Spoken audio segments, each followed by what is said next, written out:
Hi, my name is Thomas Hahn, and I was born on November 15th, 1996 to my two loving parents, Robert and Kathleen. I am the youngest of three sons, the other two being my brothers TJ and Sean.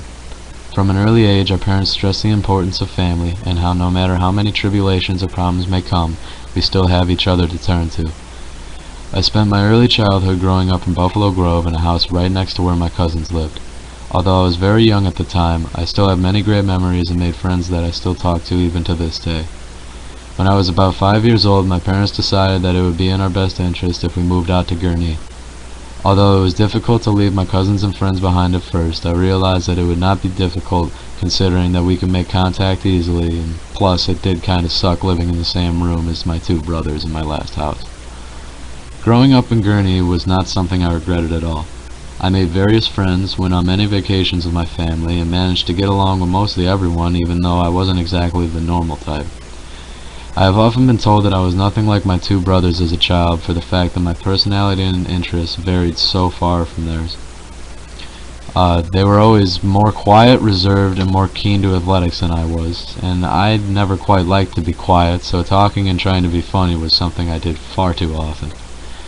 Regardless of our differences, however, I still find my brothers to be one of the main supportive elements of my life, and I will always look to them if I ever need support or help in a situation. For many years, my family and I stayed together in our Gurnee home without any major problems or concerns, but this all completely changed once I was about 12. During 7th grade, I noticed a shift in the way my family interacted with one another. We never really sat down to dinner anymore, we didn't really ask one another how our days were, and the general atmosphere surrounding our home didn't exactly feel as close-knit as it did before. Due to various reasons, altercations between my brothers and I became more prevalent, and our parents, who had to deal with us and the stress from their jobs, were having problems of their own. For years, this was unfortunately how our family operated until one day during the second semester of my freshman year, my parents gave my brothers and I a melancholic announcement that they had gotten a divorce and my mother would be moving out. This change did not really come as a surprise to me, but nonetheless it is something that has impacted my life deeply. Especially considering it had come just months after Sean, my oldest brother, had his son, Kurt. Realizing that our home was no longer a place we would like to be, my father decided that the best option would be to sell the house and move to the home we live in now, in Wildwood. I can wholeheartedly say that for the first few months of living in our new home, I was the happiest I had been in a very long time. I reconnected and bonded with my father and two brothers in a manner that I had not experienced since I had lived in our first home, and it seemed as though the looming cloud of uncertainty that had been over our family had dissipated. But, unfortunately, like most good things, it came to a very abrupt end. It was around midsummer of my freshman year when I received an urgent call from my aunt relating to my father. She informed me on how my father was experiencing a vast amount of pain during work and was hospitalized in order to find out what the problem was. Although it had originally been diagnosed as simple appendicitis, the doctors uncovered something that would change the lives of my father and my family forever: a malignant mass. My father attempted to hide the true diagnosis for weeks until one day he decided to sit my brothers and I down and explain that he had stage 3 colon cancer and would have to begin heavy chemotherapy immediately.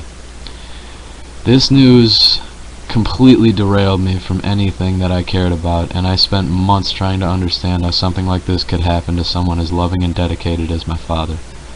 I stopped really caring about my grades and anything else for that matter due to the hopelessness I felt, and made certain choices I regret entirely. Although I still have yet to find an answer to my question, I managed to break out of my slump by residing in the thing I love most: working. Through watching my father, I realized that in order to get far in life and to become the person he would love to see me become, I would have to give my all in order to establish a consistent work ethic.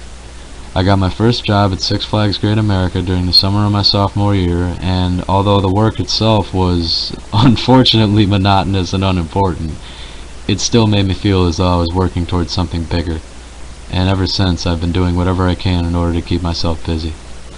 My grades saw a dramatic increase, and my overall respect and attitude towards others became more positive and selfless, for I finally realized that coasting through life would not get me anywhere, a lesson my father would preach, but I did not heed until then. As my father continues to fight his battle to this day, I continue to do all I can, alongside my brothers, to show him as much love and support as humanly possible. If one day I can say to myself I have become the same type of man my father is, I will know I have truly become who I want to be. Scholastically, I will be graduating from Warren Township High School in May of 2015, and I will be attending the College of Lake County in the fall of 2015 in order to obtain an associate's in business and transfer to a larger, more business-oriented school. Thank you very much for watching my slideshow.